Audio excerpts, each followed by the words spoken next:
What a Saturday night in the men's Final Four down in Houston, where we saw a crazy comeback and a Big East team continuing to look strong in this tournament. The national championship game is set for Monday night, as it will be San Diego State versus UConn in Houston. So joining me from H-Town at NRG Stadium is one of the best writers and voices covering basketball, college basketball it is, with work featured on Anscape and Sports Illustrated. It's my guy, Jamal Murphy, a.k.a. the Blackatologist. Jamal, how you doing, man? I'm good, Dex. Thanks for having me. Always good to have you. Got a great seat in the house. I'd love to see that. And let's talk about it, Jamal. There's been a lot of madness throughout this tournament. So I got to ask you this. Is Lamont Butler's buzzer beater to send San Diego State to the title game #1 on the madness scale for this big dance? And how impressed were you with the Aztecs' comeback against FAU? Wow. I mean, obviously very impressed with the Aztecs. I had FAU winning that game in the second half. I thought they pretty much had it in the bag. But DSU, they did what they do, played tough defense, never quit, came back, and of course Butler hits that huge buzzer beater, had the entire stadium going crazy, surprised everyone. Now, if when you ask, is that the biggest play of the tournament, the biggest madness there's been? I don't know. There's been so much in this tournament. You had a 16 seed beat a 1 seed. Even in this Final Four, 4 seed Connecticut is the highest seed left, so no more 1, 2, or 3 seeds. I don't think we've ever seen that before. So really, this was just a continuation of the madness here. But you have to give it to Butler hitting that buzzer beater on this stage and this Final Four stage. So I guess if you really think about it.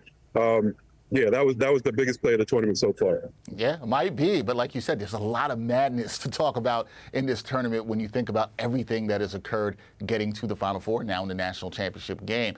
Now let's talk about UConn, because they've looked like the best team in this tournament, as all 5 of their wins have been by double digits. What makes the Huskies so good defensively?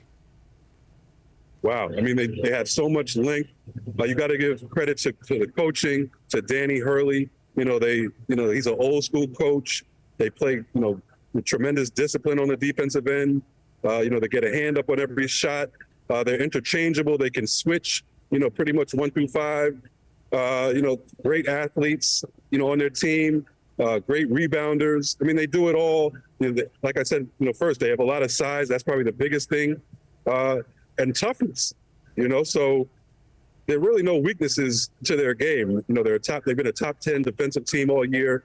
And what makes them special is not only that, they're a top 10 offensive team as well. So, I mean, you put those things together, and really it's not much of a surprise that UConn is at this point. UConn, very impressive thus far in this tournament. Okay, Jamal, we've got the Huskies versus the Aztecs. Are you going with more madness and San Diego State taking home the title, or will UConn win their 5th national championship on Monday night? Well, I'm not gonna discount the madness. I'm not gonna say it can't happen, because, like I said, we've seen it throughout this tournament.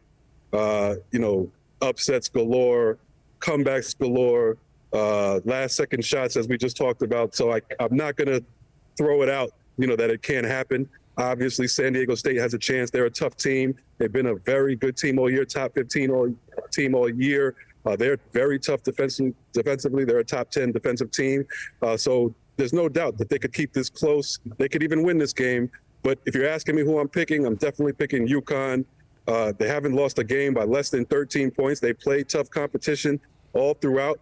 Before the Big East season started, they were pretty much unstoppable then. We thought that they were pretty much the #1 team in the country in the early season. They struggled in the Big East a little bit. Now they found their stride. I don't see how you pick against UConn. And something that people don't talk about is they have, at least 3 pros on this team. There's been a lot of talk about, this tournament. There are no McDonald's All-Americans in this Final Four, which is rare. People talk, that there's a lack of pro talent, but not on this UConn team. And that's one of the reasons they're here. They have 3 pros: Andre Jackson, Jordan Hawkins, the big man Klingon will be a pro, and maybe even Sanogo.